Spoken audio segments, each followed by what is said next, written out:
오늘 잠언 3장 13절부터 18절 말씀을 같이 받았습니다. 지혜가 제일이니 이와 같은 제목으로 하나님의 말씀 은혜 나누도록 하겠습니다. 계속해서 지혜에 관련된 말씀입니다. 지혜는 하나님을 의미합니다. 잠언 8장 12절, 9장 11절 말씀을 통해서 지혜는 곧 하나님이시다. 오늘 본문은 이 지혜가 제1인 이유가 무엇인가 거기에 대해서 말씀을 하고 있는 것이죠. 그러니까 우리 성도님들이 추구해야 할 것이 이 세상에 있는 그 무엇이 아니라 지혜여야만 한다는 것에 대한 교훈의 말씀인 줄로 알면 되겠습니다. 지혜가 제1인 이유, 하나님이 제1인 이유는 오늘 본문에 세 가지로 말씀을 하고 있는데 더욱 저와 여러분이 지혜를 추구함으로 주님 안에서 더욱 풍성한 삶, 축복을 누리는 교회 되기를 간절히 바랍니다. 첫 번째는 지혜는 생명나무이기 때문입니다. 지혜가 제1인 이유는 지혜가 생명나무이기 때문입니다. 13절부터 15절 말씀을 보면 지혜를 얻는 것이 복된 이유에 대하여 말씀하고 있습니다. 지혜를 얻는 것이 복된 이유. 그 이유는 지혜를 얻는 것이 세상의 금은 부활을 얻는 것보다 낫고 사람들이 이 세상에서 사모하는 그 모든 것과도 비교할 수 없기 때문이다. 그렇게 말씀을 하고 있어요. 한마디로 지혜가 제일이다 라고 하는 것입니다. 잠언 4장 7절에서도 지혜가 제일이기 때문에 자기의 모든 것을 팔아서라도 지혜를 얻으라 동일한 말씀을 주고 있습니다. 마태복음 6장에서도 예수님께서 재물과 하나님을 견주어서 말씀하신 것처럼 본문에서도 지혜와 견주어서 검은 보화를 말하고 있습니다. 검은 보화는 세상살이에서 어느 정도 유익이 있습니다. 너무 궁핍해도 문제가 되지만은 더 큰 문제는 사람들 중에는 검은 부활을 제일로 알고 그것을 얻으려고 일생을 거기에 투자하는 경우가 많다라고 하는 것입니다. 검은 부활가 제일인가? 지혜, 곧 하나님이 제일인가? 성경 오늘 본문에서는 하나님이 제일이다. 첫 번째 이유가 말했어요. 지혜는 생명나무이기 때문에 그렇다. 여러분, 지혜가 제일인 가장 근본적인 이유는 지혜가 부활이요 생명이시기 때문에 우리가 지혜를 얻으면 주님을 영접하면 영생을 얻어요. 그래서 지혜가 제일이에요. 사도 요한은 요한복음 1장 4절에서 예수 안에 생명이 있다고 했어요. 복음성에도 있죠. 예수 안에 생명이 있네. 할렐루야. 이 생명이 사람들의 빛이다. 그렇게 말했어요. 그러면서 사도 요한은 요한복음 1장 12절에서 영접하는 자, 곧 그 이름을 믿는 자들에게는 하나님의 자녀되는 권세를 주셨다. 증가하고 있는 줄로 믿습니다. 그렇기 때문에 검은 부화 때문에 지혜, 다시 말하면 부활이요 생명 되시는 예수님을 무시해버리고 멀리한다면 그것보다 더 큰 불행은 없다라고 하는 거예요. 왜냐? 마태복음 16장 26절에서 주님이 말씀하셨습니다. 사람이 온 천하를 얻고도 사람이 만일 온 천을 얻고도 제 목숨을 잃으면 무엇이 유익하리요? 사람이 무엇으로 제 목숨과 바꾸겠는가? 그게 말씀하셨어요. 누가복음 12장 20절 21절에서도 하나님은 이르시되 어리석은 자여 오늘 밤에 내가 내 영혼을 도로 찾아주니 그러면 내 준비한 것, 이게 뭐예요? 검은 부화야. 내 준비한 것이 누구의 것이 되겠 하셨으니 자기를 위하여 재물을 쌓아두고 하나님께 대하여 부여하지 못한 자가 이와 같은 자이다. 그래서 가장 어리석은 사람, 가장 불행한 사람은 어떤 사람이냐? 검은 부화 때문에 지혜를 무시하고 멀리하는, 이게 가장 어리석고 불행한 거라는 것을 반드시 알아야 됩니다. 이런 측면에서 본문 18절에 보면 지혜는 그 얻는 자에게 무슨 나무라 그랬습니까? 생명나무라 그랬습니다. 지혜를 얻는 자, 지혜를 예수님을 영접하는 자에게 생명나무가 된다 그랬습니다. 예수님께서. 지혜를 가진 자는 뭐가 있습니까? 복되다 그랬습니다. 여러분, 생명나무는 어떤 나무겠습니까? 영생을 얻게 하는 열매가 맺히는 나무가 생명나무입니다. 생명나무 하니까 떠오르는 게 있지요. 에덴 동산이 떠오릅니다. 에덴 동산 중앙에 있었던 나무가 두 그루가 있었는데 그 중에 한 그루가 생명나무. 오늘 본문 18절에 보니까 생명나무가 나와요. 이 나무가 곧 에덴 동산에 있었던 그 생명나무, 예수 그리스도를 의미하는 줄로 믿습니다. 예? 근데 첫사람 아담이 반드시 그 에덴 동산에 많은 좋은 실각을 하나님이 주셨지만은 그 중에서도 반드시 따먹어야 됐을 나무의 실각은 뭐냐면 이 생명나무의 실각이었어요. 이걸 따먹어야만이 영생을 얻는 것인데 그걸 따먹지는 아니하고 사탄의 유혹에 넘어가가지고 생명나무 열매 대신에 하나님이 먹으면 안 된다는 그 선악과를 따먹었단 말이에요. 선악을 하기 위한 나무의 실각. 그 나무의 실각, 오늘 부모를 비춰보면 어떤 나무의 실각입니까? 검은 보아의 나무 실각. 그 열매를 따먹게 돼. 그러니까 죄가 세상에 들어오고 죄로 말미암아 사망이 왔고 모든 사람에게 사망이 임한 거예요. 그러니까 우리가 이 사실을 깊이 깨달아야 되는 거예요. 지혜가 제일이다. 그리고 우리가 18절에서 좀 주목을 해야 될 게 뭐냐면은 지혜를 얻는 자, 이것도 중요한데 그 얻는 자에게 생명나무라. 그 다음에 지혜를 어떤 자가 복되다 했어요? 가진 자가 복되다 그랬어요. 여러분, 뭐든지 얻는 것도 중요하지만은 그걸 계속해서 가지는 것도 중요한 거예요. 그렇지요? 예. 얻었기는 얻었는데 그걸 잊어버렸어. 그러면 안 되는 거야. 얻고 계속해서 가지는 것이 중요한 거예요. 그래서 지혜를 얻는 자에게는 생명나무고 지혜를 가진 자가 그거가 복되는 거예요. 오늘 저와 여러분이 이 자리에 나왔기 때문에 복이 있는 이유예요. 그렇죠? 이 가진 자에 대해서 우리가 주목을 해야 되는 이유가 뭐냐면은 이 가지다가 이 히브리 말로는 타마크라고 하는 말이라고 하는데 이게 어떤 뜻이냐면은 얻은 것을 굳게 잡는다는 거예요. 따라합시다. 얻은 것을 굳게 잡는다. 얻는 것도 중요한데 굳게 잡는 게 더 중요합니다. 그렇지요? 이런 때문에 결국 이 지혜를 끈질기게 계속해서 가지는 자에게 영생의 복이 있는 거예요. 아시겠죠?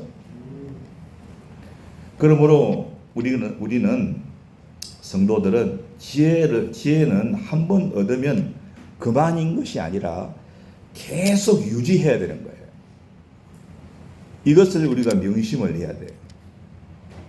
이런 측면에서 사도 바울은 빌립보서 2장 12절 말씀에 이렇게 말합니다.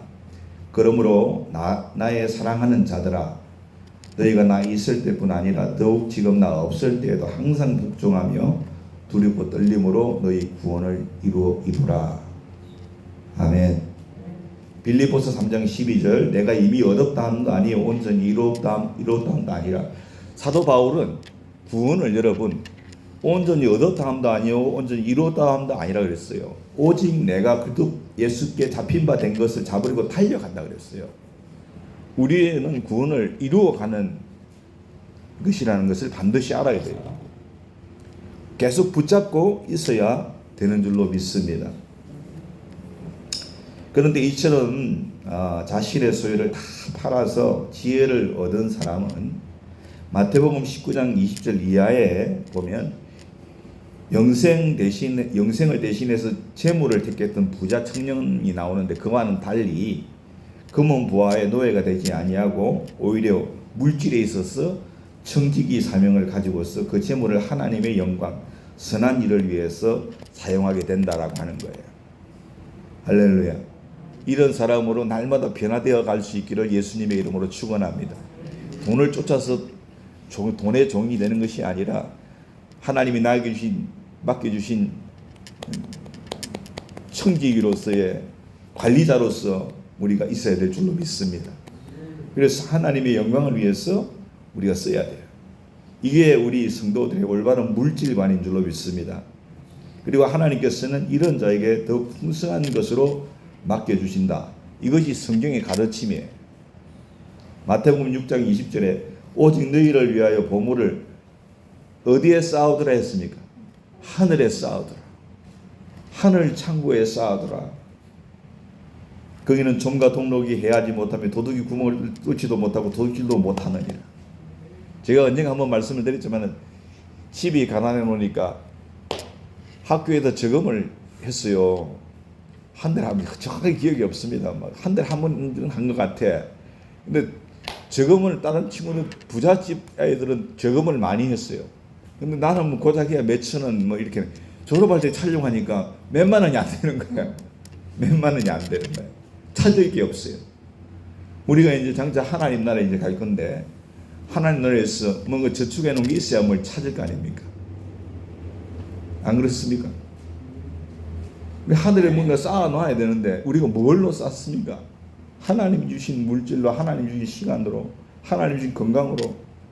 우리가 여러분 선한 일에 예수의 이름으로 힘쓰고 했을 때 그게 하늘 창고에 쌓이게 될 줄로 믿습니다. 그게 성경의 가르침이에요. 거기는 절대로 좀이나 동록이 해야지 못하고 도둑이 구멍을 뚫지도 못하고 도둑질도 못한대요.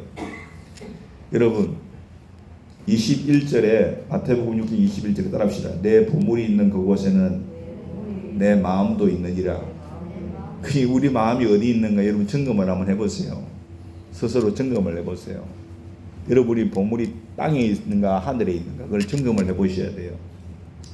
할렐루야.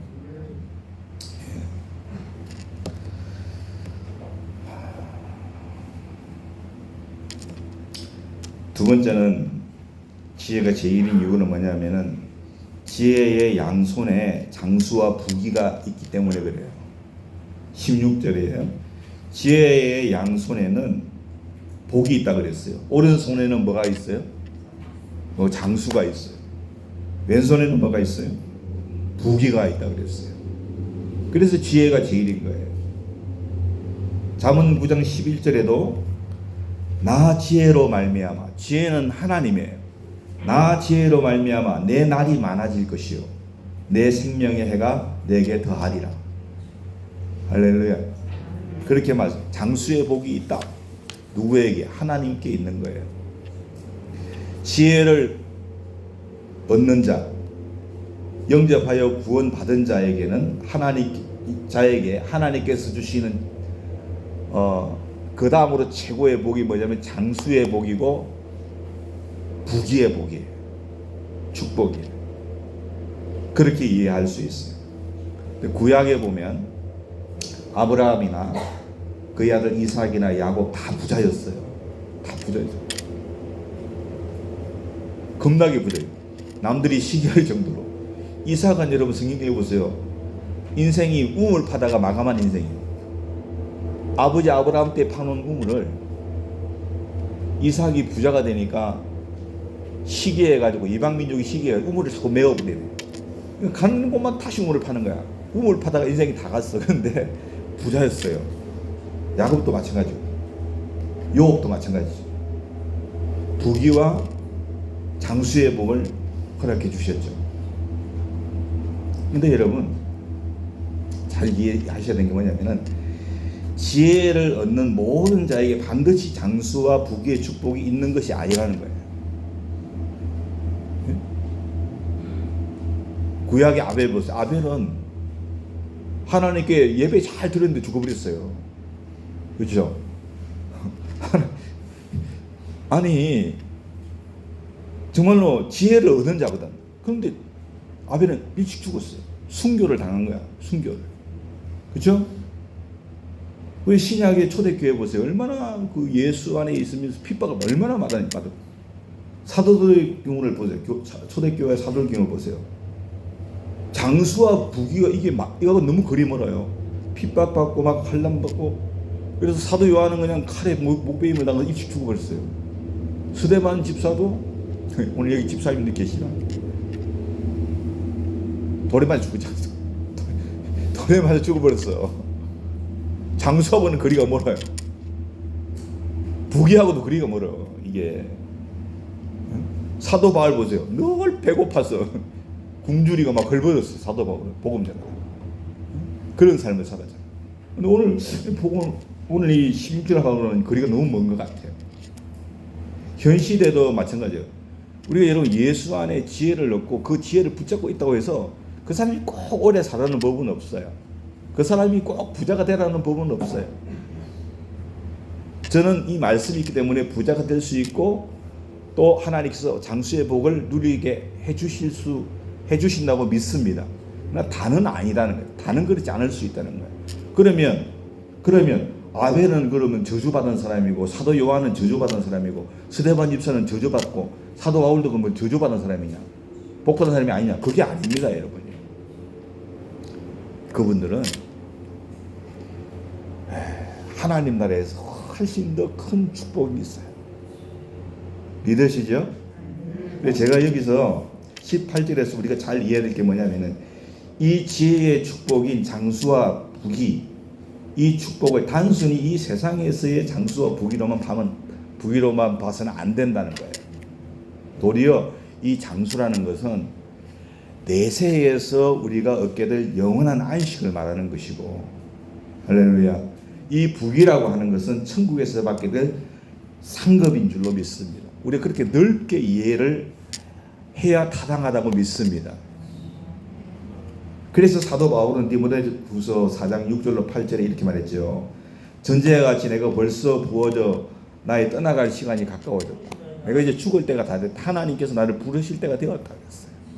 그래서 사람들이 안 와봐. 하나님 부를 때가 됐나 안 됐나. 이 신령한 사람들은 안 와봐요. 하나님이 나를 부르실 때 다 됐다 그랬어요. 그러면서 뭐라고 했습니까? 나는 선한 싸움을 싸우고 달려갈 길을 마치고 믿음을 지켰다 그랬어요.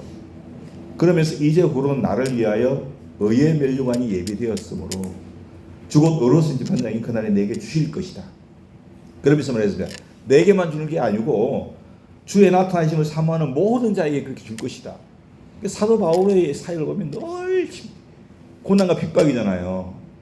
매를 수없이 감옥에도 갇히고 막 강도의 위험과 강의 위험과 바다의 위험과 이런 풍랑의 위험과 굶주림과 오늘 16절 말씀하고 너무 거리가 멀어요. 그러나 오늘 그는 여러분 이 16절 말씀하고 표면적으로 거리가 멀었으면 멀었지 이 이면적으로는 정말로 가까운 줄로 믿습니다.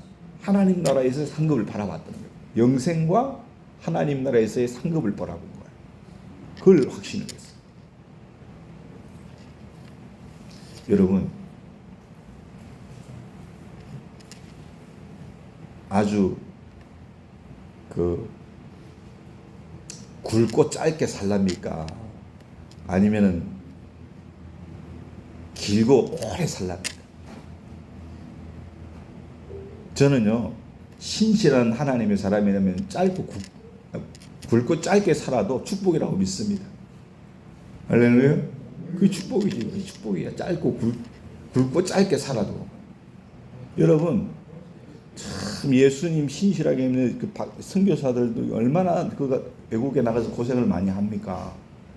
그런데요 그런 분들이 여러분들 자기 몸을 지키지 않고 하다가 순교를 당하고 또 질병으로 일찍 떠나는 경우도 참 많다 그래요. 하늘에 상급이 있어요. 믿으십시오. 예. 그런데 여기서 지혜의 손에 이와 같은 축복이 있는 이유가 있는데 그게 뭐냐면은 바로 하나님께서 복의 권능이 되기 때문에 그래요. 하나님이 복을 주시는 분이에요. 창세기 1장 12절 22절 하나님이 그들에게 복을 주셨다 그랬죠. 생육하고 번성하여 여러 바닷물에 충만하라 새들도 땅에서 번성하라 그렇게 말씀하셨죠. 그래서 창세기에 복에 관련된 말씀이 처음 나오는데 하나님이 복을 주십니다. 하나님의 손에 장수와 부귀의 축복이 있는 줄로 믿습니다. 그래서 저는 우리 성도님들이 할 수만 있다면 오늘 16절의 축복을 다 받기를 원합니다. 건강하게 오래 사시고 물질의 축복도 받으시고 할렐루야. 그렇게 되시기를 원합니다. 만약에 그게 아니라도 실망하지 마세요. 사도 바울과 같이 여러분 디모데후서 4장 6절로 8절 말씀을 늘 가까이 하시고 하나님이 나에게도 사도 바울처럼 이러한 의의 멸류관을 예비해 두셨다. 할렐루야. 그렇게 우리가 승리하며 나갈 수 있기를 소원합니다. 오늘 마지막 세 번째로는 뭐냐면은 지혜의 길에는 즐거움과 평안이 있기 때문에 그래요. 17절 말씀인데 지혜가 모든 즐거움과 평강의 조건이 된다 그랬어요. 그러니까 지혜의 선물이 얼마나 풍성한 걸 우리가 이걸 알 수 있는 건데 지혜의 길이 즐거움인 이유가 뭐냐? 여러분 예수를 영접하고 예수님 보혈의 능력을 붙잡고 살아가는 우리에게 여러분 즐거움이 있대요. 그 즐거움이 뭐냐? 그 이유가 뭐냐? 여러분 그것은 바로 뭐냐면은 주님의 구원과 주님의 보호하심이에요. 할렐루야. 예. 하박국 선자가 그렇게 말했어요. 3장 17절에 비록 무화과 나무가 무성하지 못하며 포도나무에 열매가 없으며 감람나무에 소출이 없고 밭에 먹을 것이 없고 우리 양이 없으며 외양간에 소가 없을지라도 이게 다 뭐예요? 세상적인 여러분 관점에서 가치를 볼 때에 참 좋은 것들이잖아요. 그렇죠? 성공이에요, 성공. 근데 그게 없다 할지라도 뭐라 했어요? 나는 여호와로 말미암아 즐거워하리라. 할렐루야. 나는 여호와로 왜? 나의 구원의 하나님이시기 때문에 내가 그를 기뻐하리라. 이게 여러분 제가 사모하는 거예요. 요즘에 진짜 여러분 사모해야 될 줄로 믿습니다. 네. 여러분 세상에 기쁨이 어디 있어요? 즐거움이 어디냐고요? 아무리 찾아도 즐거움과 기쁨은 없는 것 같아요. 참된 즐거움과 기쁨 어디 있어요? 구원에 있는 거예요. 구원의 하나님. 할렐루야. 네? 그분 안에 있어요. 그리고 시편 4절로 7절. 그리고 여러분들이 이게 의식적으로 그렇게 연습을 하셔야 돼요. 할렐루야. 아침에 눈을 뜨잖아요. 내가 왜 기뻐해야 되지? 내가 왜 즐거워해야 되지? 이유를 한번 찾아보세요. 아, 나는 여호와 하나님이 계시지 나에게. 할렐루야. 하박국 선처럼 나의 구원의 하나님으로 내가 기뻐하리라. 아멘. 그러면 여러분 이 뇌에서 엔돌핀이 막 솟아나는 거예요. 할렐루야. 기쁜데 뭐 기쁨이 거기 있어요. 믿으시죠? 예. 그렇게 의식적으로 여러분들이 그렇게 하셔야 돼요. 그렇게 안 하면 무너져요. 안 된단 말이에요. 그리고 시편 4장 7절 말씀 보니까 다윗은 주님의 원수들로부터 하나님이 자기를 구원해 주셔서 구원을 바라보면서 기뻐한다 그랬어요. 뭐라고 했냐면 주께서 내 마음에 두신 기쁨이 있는데 그들의 곡식과 새 포도주가 풍성할 때보다 더합니다 그랬어요. 왜? 하나님이 나를 구원해 주실 걸 내가 믿습니다. 그래서 기뻐한다 그랬어요. 아니 곡식과 새 포도주가 풍성할 때보다 더 큰 기쁨이래요. 근데 시편 4편 7절에 보면 다윗이 아직까지도 여러분 참 위기 가운데 놓여 있었어요. 그럼에도 불구하고 그는 여호와 하나님이 나의 기쁨이다. 왜? 그분이 나를 구원해 주실 것이기 때문에. 할렐루야. 그렇게 했단 말이에요. 그러니까 우리의 신앙이 바로 그렇게 그러한 신앙으로 본받게 될 수 있기를 예수님의 이름으로 축원합니다. 그렇게 고백하면 하나님이 얼마나 기뻐하시겠어요.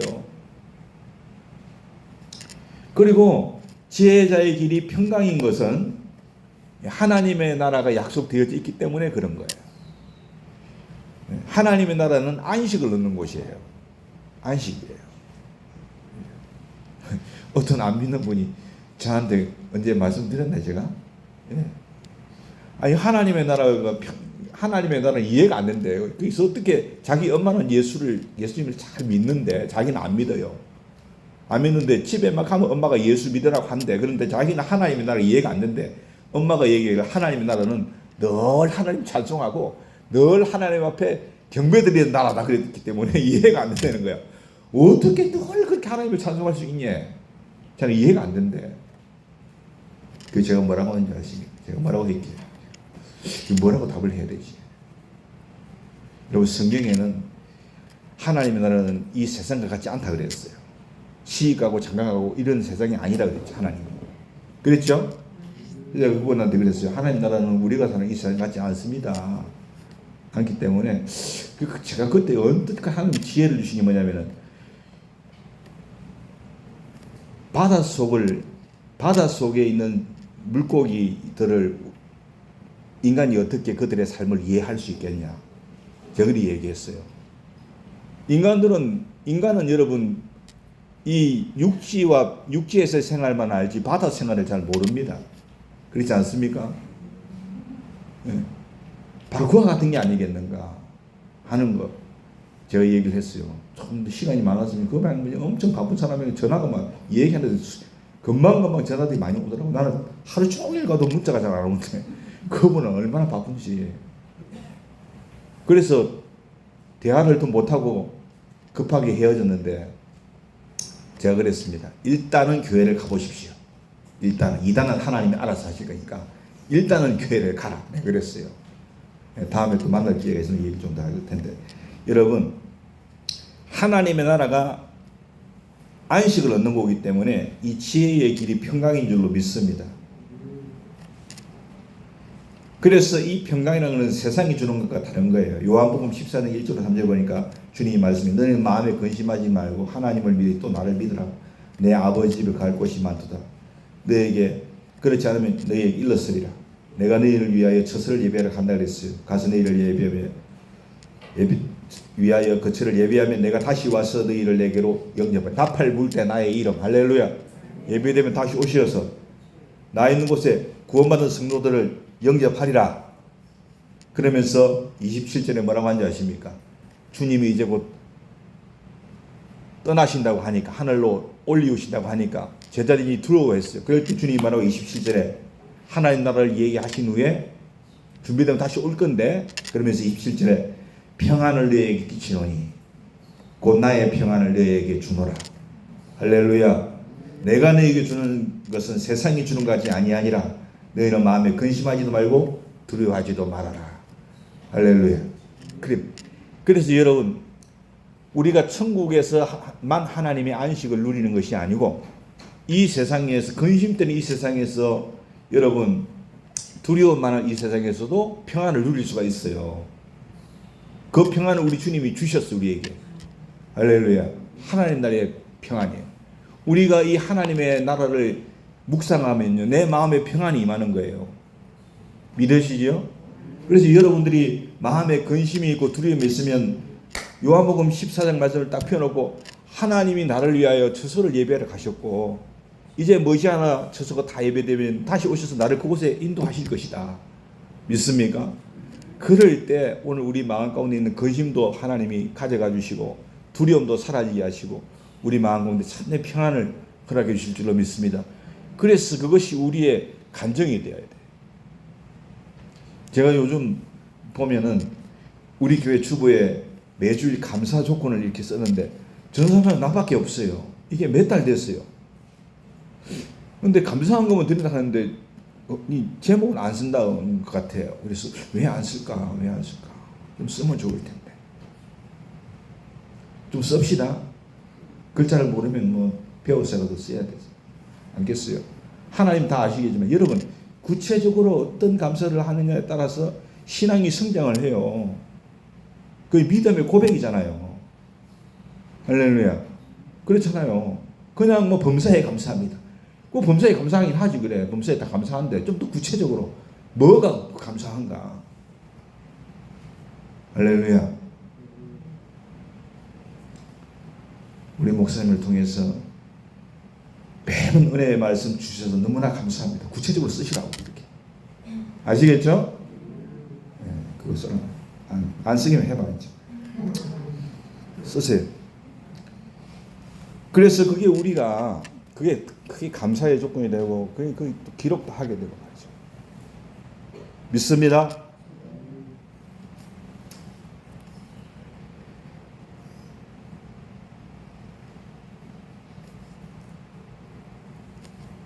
그래서 여러분 이처럼 지혜를 얻고 지혜를 통한 풍성한 은혜를 우리가 누릴 수 있기를 소원합니다. 아멘. 그러면 어떻게 해야 될까? 이렇게 지혜를 얻고 우리가 지혜를 얻어야 되는데, 그죠? 이걸 지혜를 꼭 붙잡아서 이러한 그 축복을 우리가 누려야 되는데, 그럼 어떻게 해야 될까? 그것은 바로 우리가 지난번에 살펴본 잠언 2장 1절로 5절 말씀에 딱 나와 있어요. 어떻게 하면 됩니까? 내 아들아, 내가 만일 나의 말을 받으며 나의 계명을 내게 간직하며 내 길을 지혜에 기울이며 내 마음을 명철에 얻으며 지식을 불러 구하며 명철을 얻으려고 소리를 높이며 언을 구하는 것 같이 그것을 구하며 감추인 보배를 찾는 것까지 그것을 찾으면 여호와 경외를 깨달으며 하나님을 알게 될 것이다. 여러분 우리 가운데 이와 같은 간절함이 있습니까? 세상에 이런 일이 가끔 여러분 보시나요? 저는 여러분 재방송을 가끔 볼 때가 있어요. 세상에 이런 일이. 근데 보니까 한 분이 젊은데 30대예요. 손에 위축증이 있어요. 그분이. 근데 보디빌더예요. 근데 그 유전이에요. 자기 어머니도 손에 위축증이고 자기 동생도 여동생인데 손에 위축증으로 먼저 세상을 떠났어요. 근데 자기 어머니도 연세가 좀 많으신데 60이 좀 넘으셨는데 이 손에 위축증이 손해가 자꾸 쪼그라드는 거예요. 불치 치료가 안 된대요. 치료 약이 없어요. 방법이 없어요. 약이 없대요. 근데 그분이 보디빌더인데 30대인데 아주 그 근육이 좋잖아요. 보디빌더 했으니까 상도 많이 받고 아내도 보디빌더 여자분이 아내도. 근데 아내분이 그게 유전인 그는 가족력이 있는 걸 알고도 결혼을 하셨대요. 했는데 그분이 발병을 한 거야. 그 병이 발병을 했어. 근데 여러분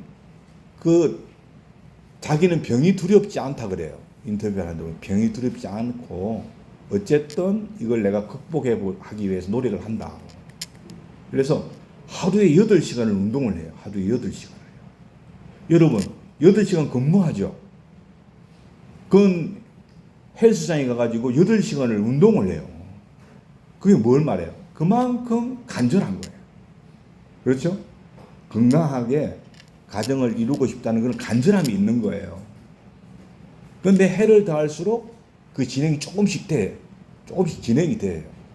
똑바로 걷는 게 조금 힘든 부분이 없잖아 있어요.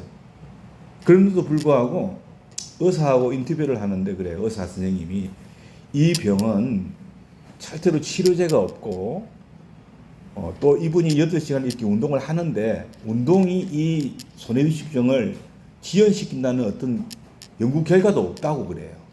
없음에도 불구하고 자기 의사 소견에는 아마도 이러한 운동이 이분에게 건강을 유지하는 데는 일정 부분 도움은 될 걸로 보인다. 그래서 아주 그러한 운동 연습을 열심히 하는 것이 너무나 좋아 보인다고 그렇게 인터뷰하는 것을 제가 들었어요. 야, 여러분 우리에게도 그런 간절함이 있어야 된다고 믿습니다. 신앙생활에도 그렇지 않습니까? 내가 이렇게 하나님의 은혜를 지혜 안에 감추어져 있는 보화와 축복이 얼마나 크고 놀라운 것인데 이거 우리가 풍성히 누려야 되지 않겠습니까? 그렇죠? 그러면 우리가 이와 같은 잠언 2장 1절 5절 말씀 같이 이런 측면에서 간절함이 있어야 돼요. 할렐루야.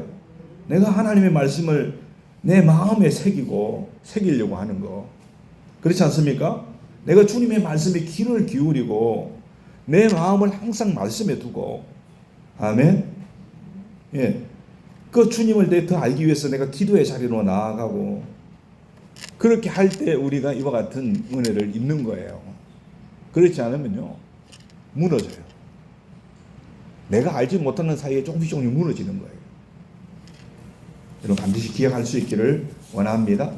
그래서 오늘 주님께서는 지혜가 제1이래요. 돈이 제1이 아니에요. 건강이 제1이 아니에요. 지혜가 제1이에요. 물질이 없고 건강이 없더라도 지혜만 있으면 되는 거야. 지혜가 제1이야. 왜? 그 지혜가 생명을 나무니까. 할렐루야. 그 지혜가 우리에게 뭘 줘요? 장수와 부귀가 있으니까. 믿습니까? 거기에 뭐가 있습니까? 즐거움이 있고 평안이 있으니까. 이것이 우리의 간증이 될 수 있기를 예수님의 이름으로 축원합니다.